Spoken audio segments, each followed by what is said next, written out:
Well, hello, team. And I'm calling you team because you are a part of this fantastic, phenomenal public health world where we are really trying to create change. Before I start talking to you about Roots and what we do, I'm going to ask my colleague Madeline to share a video, which is a bit of an intro from our CEO, and then we'll dive right in. And we hope to leave quite a bit of room at the end for all of your questions about what we do, particularly the work that some Toro students have done with us. I can't wait to hear your thoughts on it and get some input from you. Madeline? Thanks, Livette. Let me pull the video up real quick.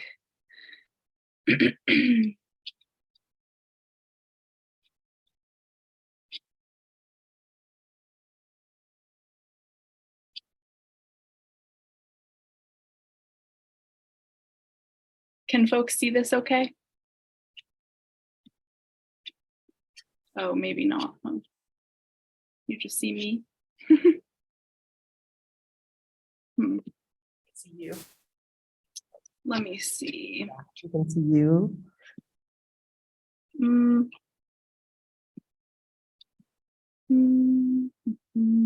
Okay.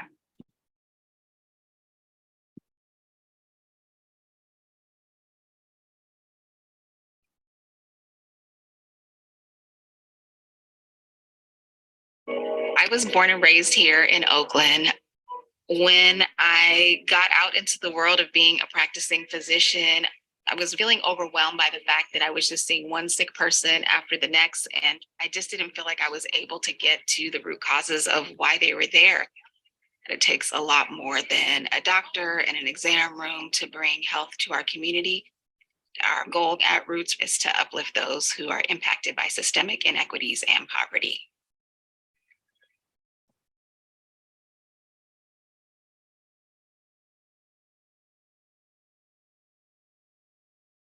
Roots was founded in East Oakland, and our population that we serve is almost 90% of African descent, primarily low income.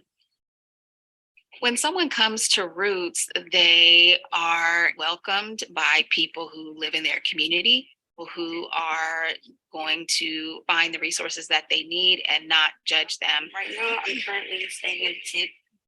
They meet them where they are, whether that's literally, physically in an encampment or at the jail or on the street. I'm a client service specialist at Roots. So we can do this out in here. We have services that just overall touch everything from homelessness to not having food, to getting health insurance, to getting mental health and behavioral counseling. I'm looking for work. Okay. We have a regular. No, I do not. I need that so bad. We have a regular dinner. I need that so bad.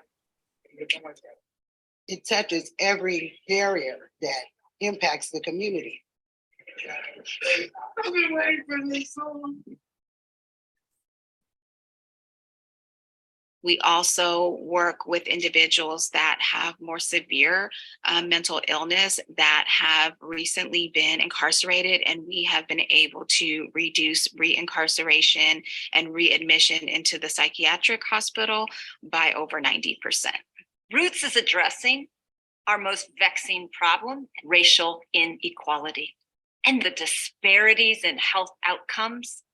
And they're uniquely good at doing it because they do not wait for people to come find them. They embed themselves deeply in the community. Roots partners with a number of entities that would not be considered traditional partners of healthcare. We actually established a Barbers Advisory Council because they are absolutely part of our health education safety net. If poverty is the biggest barrier to good health and our community is being kept out of good jobs, what can we do about that? In response to the very high levels of poverty in our community, we created 2 workforce enterprises where we provide paid on-the-job training for members of our community. The first is Clean 360, where we make natural bath and body products. And the second is Hamilton Broadway Signs, where we design, manufacture, and install commercial signs.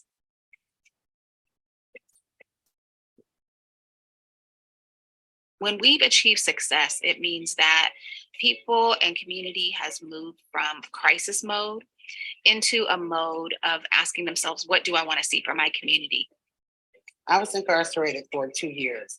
There wasn't many options for people that are previously incarcerated as far as employment. Roots helped change my life. I mean, it gave me a sense of purpose. I want to be able to do that for others. It empowers you to want to move forward and want more.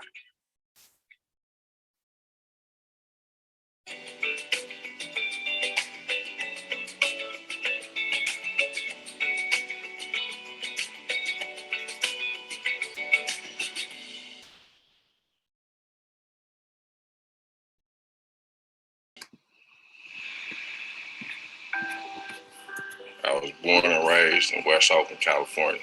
I grew up in Sorry, folks. All right. Let me pull up the presentation again.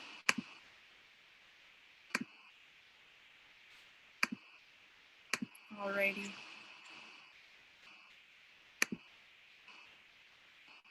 So welcome back, team.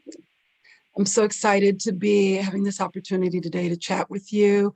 And I hope that it is an open conversation, a dialogue about your thoughts about the work we do and the value of really reconsidering the way we look at reentry in health today. When you think about reentry health, you really have to think largely about community health. Next slide, Madeline. So when you think about Roots, we serve largely a 40 by 40 area of East Oakland. This area of East Oakland has the greatest number of social determinants of health. It has a life expectancy that is 10 years lower than if you were to just go a few miles up the hill into the Oakland Hills. It has the largest number of both food deserts and food swamps. When you consider other counties outside of Alameda, it is very difficult to find healthy food in Alameda County, but particularly in this area of Oakland. So food desert, food swamp, it's much easier to get anything that would impact your health negatively. Smoke shop, a fast food restaurant, a liquor store. There are far more of these in the 40 by 40 area of East Oakland that we serve, and these impact illness in East Oakland. So when you're working in a food swamp and you're working in a food desert, one of the first things that you start to recognize is that there are 4 words that you see on a regular basis, and they sound the same. Disinvestment, divestment, mistrust, distrust. The divestment is businesses and organizations selling off parts of their property or all of their property or businesses, and frequently selling those to organizations that are predatory. An example of this in Oakland would be in 90th Avenue. There was a restaurant that was a family restaurant that folks loved to go to on Sundays after church. That restaurant was sold. The property is now owned by a check cashing that sells predatory loans to the community.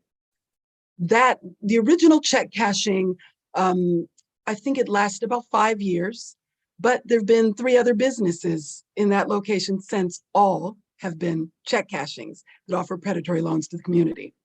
So that's an example of divestment. Disinvestment is when businesses stop investing completely in the community. There's so many ways that this happens, but one of the ways that I remember being the most impactful is when the mall, which was a flourishing mall, Eastmont Mall, where teens would go for movies on Friday nights. It was the hangout. It was a place where families came together and socialized. This basically became a barren wasteland for a time. And then it began to have other kinds of businesses there, some social service related businesses, and eventually a police station there in the community.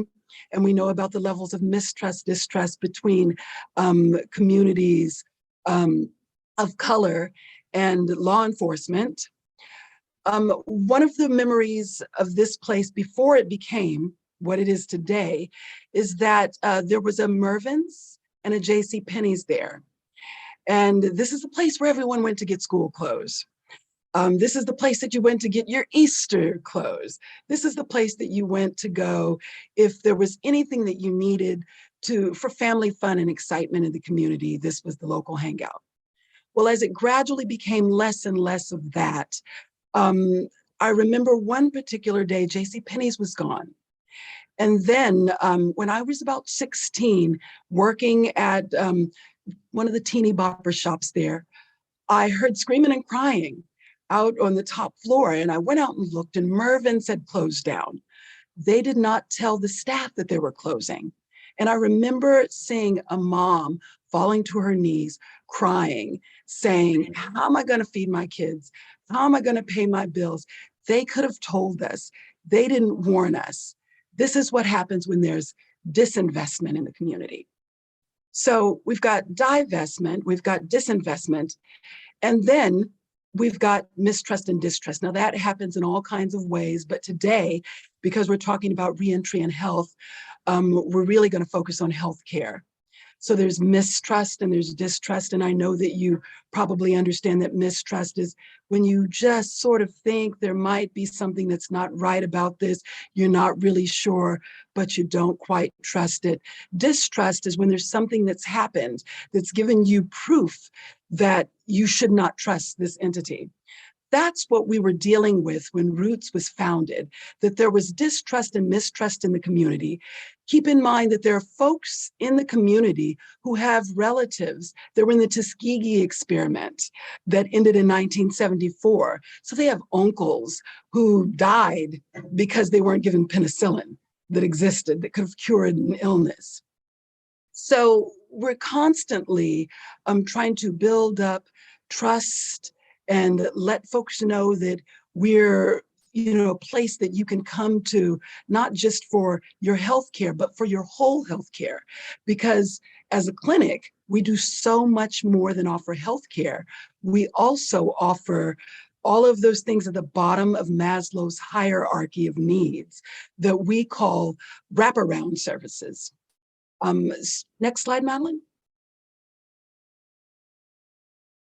So in the beginning, what we noticed when Roots was being founded is that, of course, there are wide disparities of health outcomes for East Oakland residents, that there are disparities in life expectancy. Like I mentioned before, 10-year difference in your life expectancy if you just go about 5 miles away from East Oakland, still in Oakland, mind you, but up the hill. The criminalization of behavioral health issues. Thank you, Toro students, for helping us largely with this.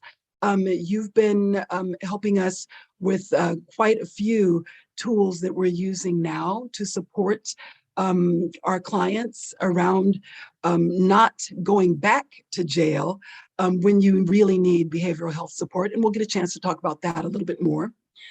Disproportionate burden of chronic health conditions. When you are in an area that has the highest social determinants of health in the county, there is diabetes, there is high blood pressure, there's asthma because of the freeways surrounding, lack of green space. All of these things lead to chronic health conditions, which we're constantly fighting in the 40 by 40. And then there's a disproportionate contact and overrepresentation within the criminal justice system, which I know that that's part of the reason why you're here today and why you've chosen the particular program that you're in. Next slide, Madeline. So when you think about all of the services that Roots provide, the first thing that you should really think about is that for us, most of our clients come not for the healthcare. They come for the wraparound services. For example, on Welcome Wednesdays, we have folks that stop in and they ask for therapy appointments. They can receive a walk-in therapy appointment. The therapist will stay there until we see the last client. They come in all the time for food access. Why? Food desert, food swamp. That's what the 40 by 40 is. Here, we'll give them hot food. We'll also give them groceries. Housing, they come in for support with housing. We have paid for folks to be able to keep the housing that they have. We've also helped folks find housing. And when Madeline and I were working with Safe Landing participants, we're going to talk a little bit more about Safe Landing shortly. One of the main complaints that they had is that when they were released from Santa Rita, that they needed a job and that they needed housing, and not having a job or housing led to them being back in Santa Rita.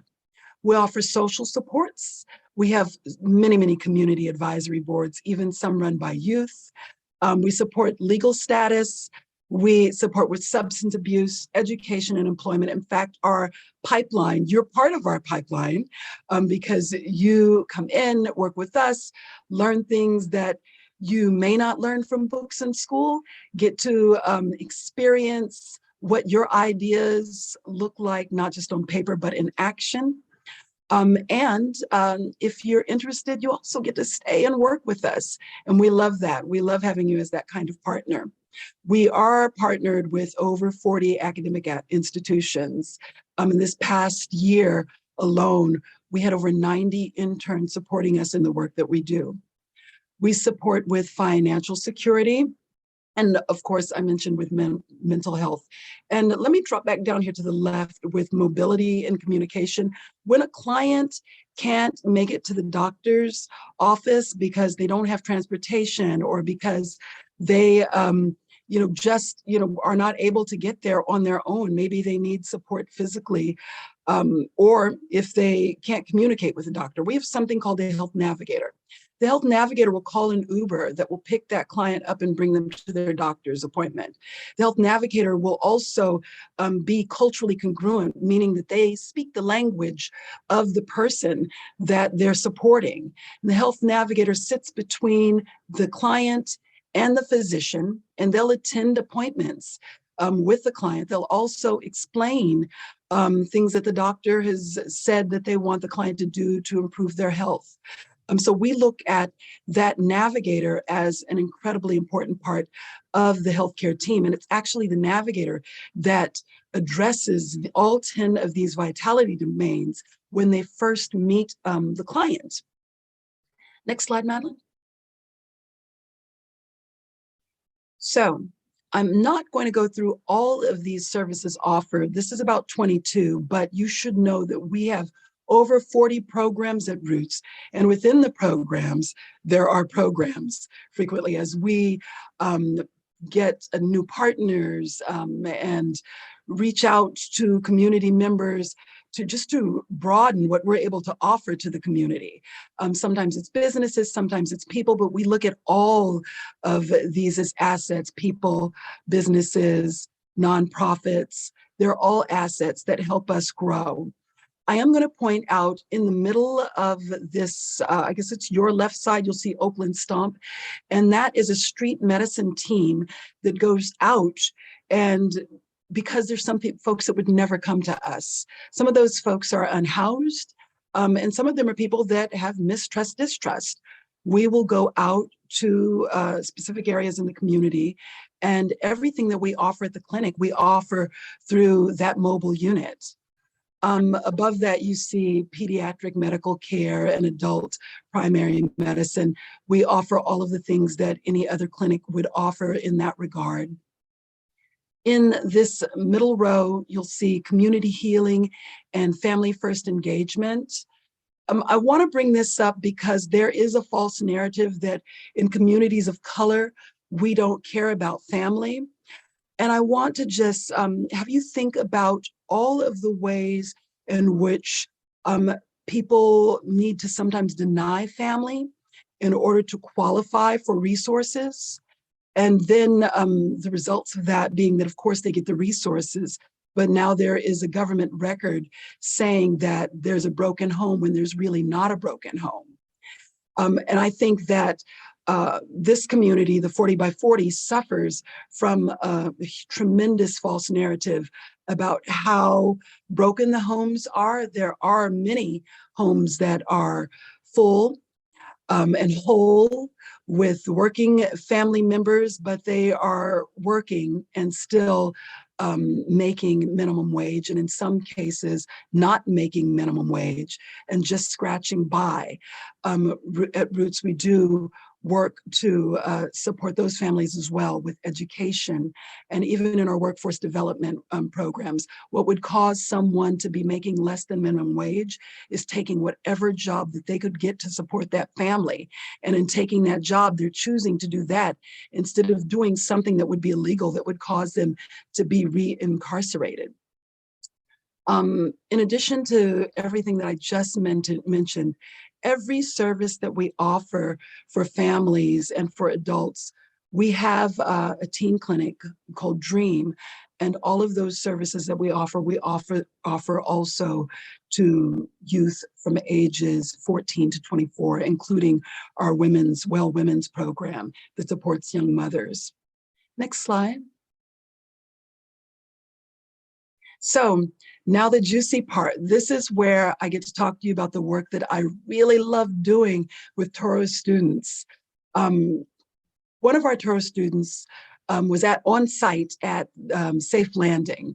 And this student created a framework to evaluate the strengths and weaknesses of the Safe Landing program and provided recommendations. Now that sounds like a mouthful, but really what it means is that she went into the parking lot of Santa Rita Jail right alongside our team, that she observed what was needed. And the outcome of that was, you need this many doctors on site, you need this many nurses, you need a behavioral health practitioner on site. The hours need to change because you're operating during a time frame that we're not seeing the maximum number of clients that we should be seeing. There was also a Toro student who created a guide for selecting SLP interview participants. And this is because we wanted to interview participants to find out what happens when you leave Safe Landing. We know that you're supposed to leave the Safe Landing program, make it to Roots, and then receive all of these tremendous services that improve your life. And you're never going to go back to jail again. That's the hope. Well, that wasn't what we were seeing. And we needed to examine where we were falling short, where are the holes in our program. Well, a Toro student created a guide that told us how we should choose who we're going to interview from Safe Landing so that we maximize the information that we received when we were holding our focus groups and interviews. Another Toro student created an intervention to decrease the loss and long-term follow-up of SLP clients.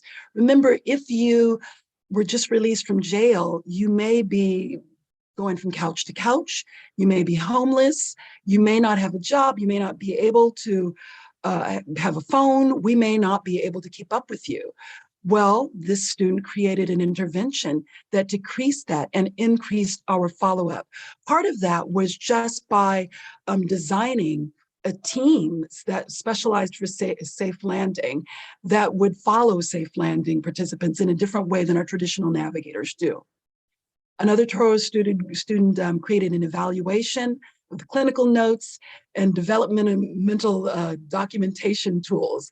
We had some tools that we were using that we thought were fantastic, but there's nothing like a young person to come along and tell you that all of the education that you have is not as great as you think it is. You're not as brilliant. I have eyes and I can see that you are missing this, this, and this. Sometimes you have to remove yourself from the work and let fresh eyes come in and see. One of the things that I love to do when I have a Toro student working with me is I say, trust your education. I believe that you're going to find and see something that I haven't seen. And I can't wait until you tell me what that is, show me what it is, and show me how we can implement and use that. Why? Because when you leave working with us, you're going to go out into the world, and you shouldn't go out into the world being a part of the system that already exists, that we know is broken, that we know is not not conducive to health and wellness. Another Touro student created a framework for establishing short-term shelter, long-term shelter, and establishing community longevity within the Safe Landing program.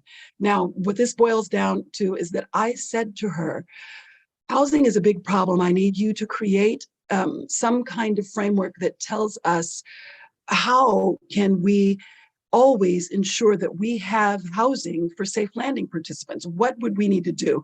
I don't want you to think about what government programs would fund it. I want you to think about all of the partners. If you go to government funding, I want them to be the smallest part of this framework, because what happens when a government stops funding something? Well, your program falls apart. I want you to build as if there was no such thing as government, and then go add that to it. Who would you need? Who would you use to create this long-term shelter? What would you need to create a sustainable program that if you moved it from Roots and moved it to another similar program just like Roots, that it could take off running? She came back with something fabulous and phenomenal. And if you become an intern at Roots, we'll have an opportunity to share her framework with you. Every intern that comes to us gets to see all of the work of the previous interns, just to give them a little bit of juice and fire, because we want you to know just how great you are and how great folks that come from your school are. Now, this last framework that I'm going to share with you, it didn't come from a Touro student, but it came from a student at University of San Francisco who worked closely with Touro students. He actually worked with a student who created the framework for housing, and he used all of the other bullets that you see above this as a gauge for what he's creating. And what we see regularly at Safe Landing is that folks are released from jail who should never have been in jail in the first place. What they needed was behavioral health support. It's a sham and it's a shame. And I'm going to say that again, sham and shame, because I believe that in order for the system to operate the way that it does, and with there being money that's earned from people being incarcerated, I think there is a benefit to not dealing with this. And so what this particular student is doing is building a framework so that we can recognize, because we know that they're not going to do it, Santa Rita's not going to do it. We want to do it in the Safe Landing program and with Roots. We want to recognize who these clients are that should never have been in the jail in the first place.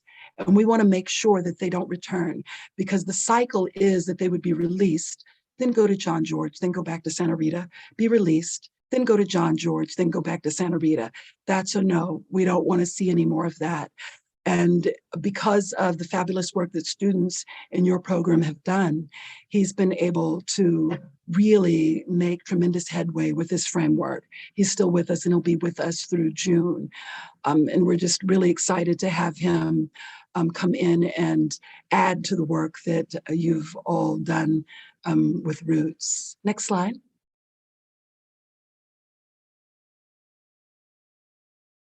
And I'll actually turn it over to you now, Madeline. Thank you, Miss Levette. So now you've heard a whole lot about what your colleagues have been doing on our Safe Landing project. So we're gonna zoom in a little, and I'm gonna tell you more about the project, you know, the structure and development of the program as a whole, how we're evaluating it. And I really want to start off with a little bit of a political and judicial background, right? And I'm sure that folks really understand at this point, you know, you've been doing lots of readings and working with your professor in depth, but you know, the background on mental illness among justice impacted folks, right? So those who are in jail are 5 times more likely than the general population to have serious mental illness. And really the political and judicial context surrounding the Safe Landing project it originated from a class action lawsuit, Babu versus Ahern. And you know, it was filed on behalf of folks who are currently incarcerated in Alameda County Santa Rita Jail, or will be in the future. And really claiming that Alameda County Sheriff's Office has failed to provide adequate mental health care at the jail. So while they did reach a settlement with the county, Santa Rita Jail is currently under a consent decree issued by the U.S. Department of Justice. And this is covering Santa Rita Jail. It's covering John George Psychiatric Inpatient Hospital that Livette mentioned. You know, and it ranges from the way that Santa Rita has supported folks during COVID-19 to their behavioral health resources and system. We're really going to be talking more about the behavioral health side, but obviously it's all interconnected, right?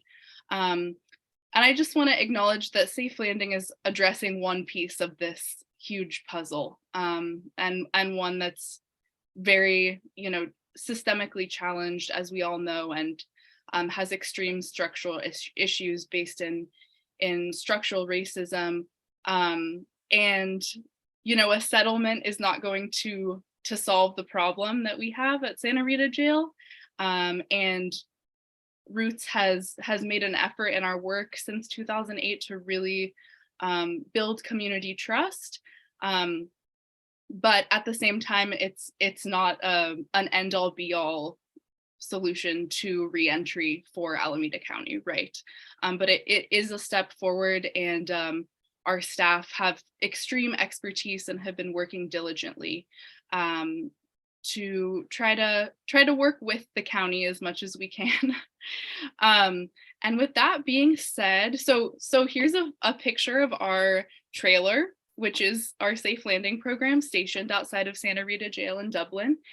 So folks are being released, they're walking down the ramp. Folks are released 24 hours a day. And we are not fully, you know, open 24 hours a day yet, but our staff are there to help folks with both immediate release services and connecting them to follow-up services, right? So what are you gonna need, not just right now, right at release, but, you know, once you get back home, do you need a place to stay? Do you need to get connected to a job? And then all of the other pieces that Livette really mentioned with our wraparound services previously. So here's a bit of an overview of the program. Our pilot began in 2020, and we've been going ever since.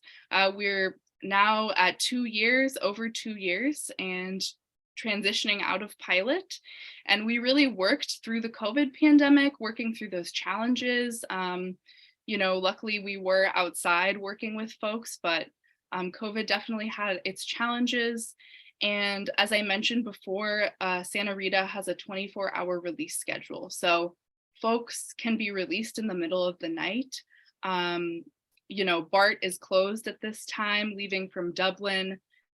There's really no transportation for folks unless you have someone who's committed to coming and picking you up when you're released. And in addition to that, release times are, you know, very up in the air, right? So Safe Landing really had a transportation focus from the start, hoping that we can get folks back to Oakland, back to the places they need to be. And the walk from Santa Rita Jail to Dublin BART is about a mile and a half. So walking this in the evening in the dark was very unsafe, especially for, you know, our women identifying folks who were being released. So some goals of Safe Landing was to provide a safe space for adults to go when released from Santa Rita. And as I mentioned, obtain post-release support services, connect clients immediately to resources to meet urgent and essential needs, connect clients with short and long-term support services. So hoping that folks continue to stay with Roots once they are connected to us as a medical home, reduce utilization of emergency services within 7 days of release. And I know that the previous speaker mentioned that 2 weeks after release is a very high risk time for folks. Prevent unforeseen circumstances or recidivism immediately following overnight release, and gaining a deeper understanding of the needs of folks, and particularly folks being released overnight. So currently, our service hours are 4 p.m. to 12 a.m., 7 days a week. We're hoping that these hours will be expanded, dependent on funding and structure. And so in addition to the Safe Landing trailer, where our transition specialists are working to connect folks with services, we also have our Roots shuttle service. So the shuttle is picking folks up from Santa Rita and dropping them off at Dublin BART. And we're also doing 2 trips to Oakland every day.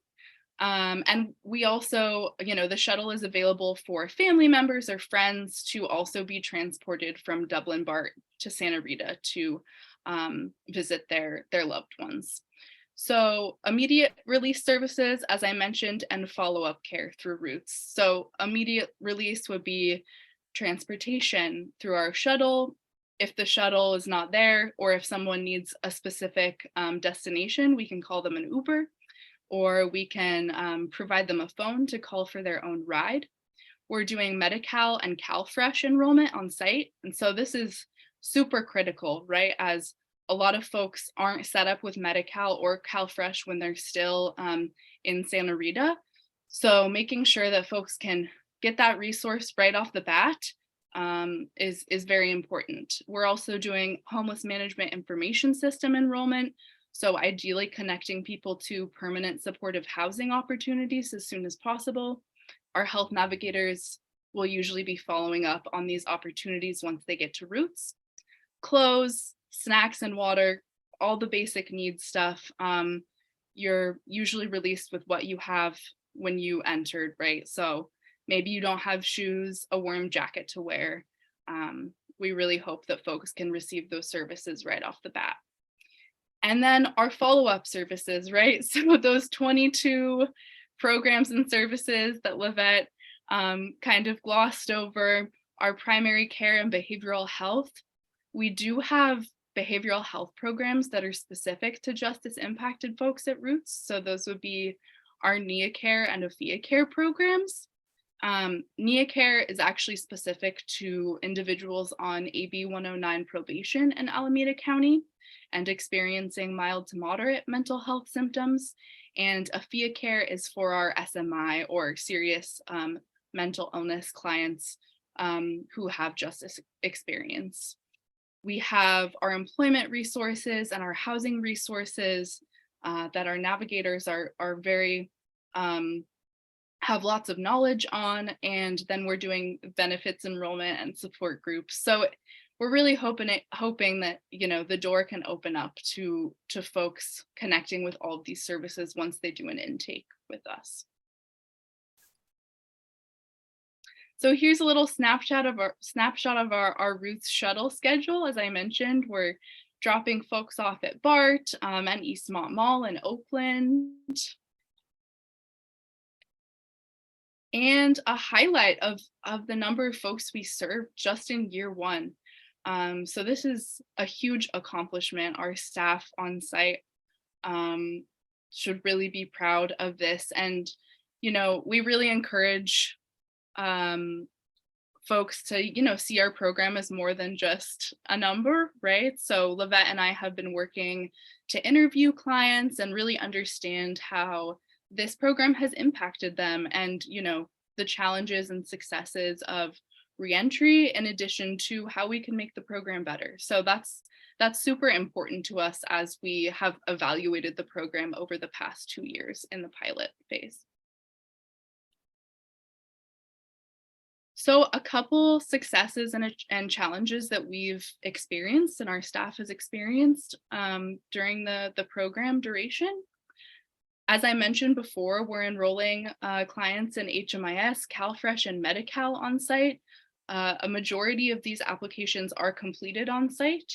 Some applications will be completed later on at Roots. We're coordinating with our Roots shuttle service and then connecting folks to Roots services, as well as external services, so BACS, EOCP, and BOSS. Our health navigators are very well connected and have developed strong relationships with external resources as well. And some challenges are absolutely our physical structure, right? Our staff have been working out of a trailer for the past 2 years, one that you would take on vacation with your family, not necessarily one that is equipped to provide privacy for behavioral health and clinical assessments, or a comfortable space for you to relax after you've just been released, or touch base with a family member who is visiting you. And so obviously the facilities and physical structure really impacts our ability to staff the program, and the hours of operation, right? Because we can only have a couple staff in a small space at a time. We've also noticed there's an extreme lack of housing resources for folks being released. I've seen some successful housing connection when you have sometimes a very dedicated probation officer who's connecting you to a housing program right off the bat. But I have to say, in my 2 years at Roots, I've seen that happen once. Lack of access to release data, which impacts our ability to provide discharge coordination. So what that means is we don't have access to data from the Alameda County Sheriff's Office. So it's pretty hard for us to receive discharge plans from folks being released so we can follow up on things. And I think this feeds into just a general lack of collaboration with our safe landing staff to ensure best outcomes for folks. So we're really hoping that we can collaborate better with the county and adult forensic behavioral health, who are the behavioral health providers inside Santa Rita Jail. So it can be more of a continuum, right? And less fragmented for folks in behavioral health and clinical assessments and discharge planning. So next steps, I know I already touched on this a bit, but expanded facility and staffing, which would allow us to expand our hours of operation. Ideally on-site behavioral health and clinical staff for immediate assessments. We are going to be planning some pop-up testing and vaccination clinics on site soon. Increase access to housing resources. And as I said before, some expanded collaboration, and of course, implementation of our intern evaluations and suggestions. We really, take this to heart. And as Livette said, it's really, really special to have fresh eyes on a program. It's very helpful. And yeah, lastly, I want to say that it's really important that community organizations like Roots continue to be invested in for this work, and that decision making and implementation power remains in the hands of the community when it comes to reentry. And lastly, this is just a little visual of the process for someone accessing our Safe Landing program and then eventually doing an intake at Roots. So walking down that ramp, doing an intake with our transition specialist at the trailer, which is usually much more of a casual conversation. And then once we collect information from them, if they're interested in follow-up, our client service specialists at Roots will be doing outreach and ideally connecting folks with a health navigator at our main clinic or any of our clinics, and completing a full intake process. So this would, allow someone to gain access to that wide range of services. And I do have a small video clip to end with. Let me see if I can successfully share my other screen.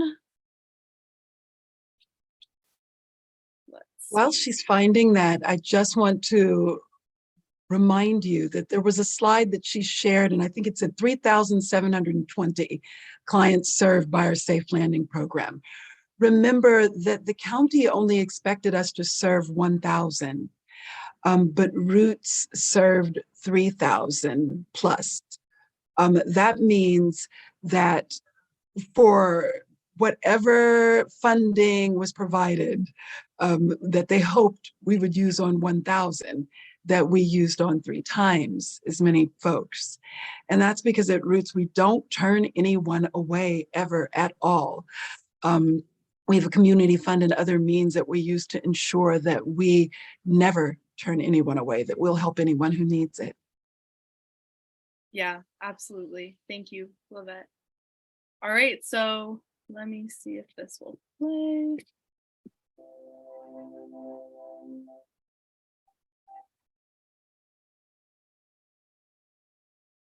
I think it was like 15 different jobs I applied for, and everybody turned me away because of my background. And then nobody want to hire me and give me a second chance. You know, but you know, Roots gave me a second chance, so I'm thankful for that. My life before emancipated initially was living hell. I was on the streets, selling drugs, support my kids. Yeah, so did whatever it takes to put food on the table. I just didn't have any like hope. I applied for 100 jobs and couldn't even get a phone call back for one interview because of one charge. It's sad. It's a little depressing. It makes you want to do stuff that you know you shouldn't be doing just to survive.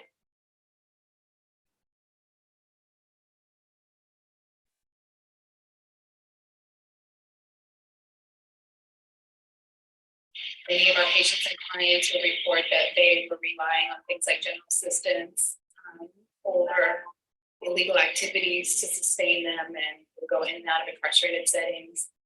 So many people expressed a feeling of being stuck.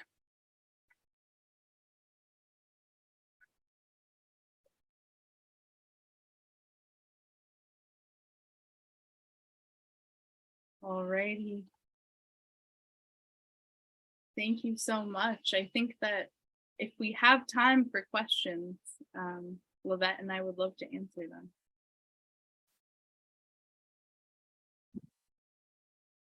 Thank you both so much. Thank you so much. It was our pleasure. Thank you. You have a great evening as well.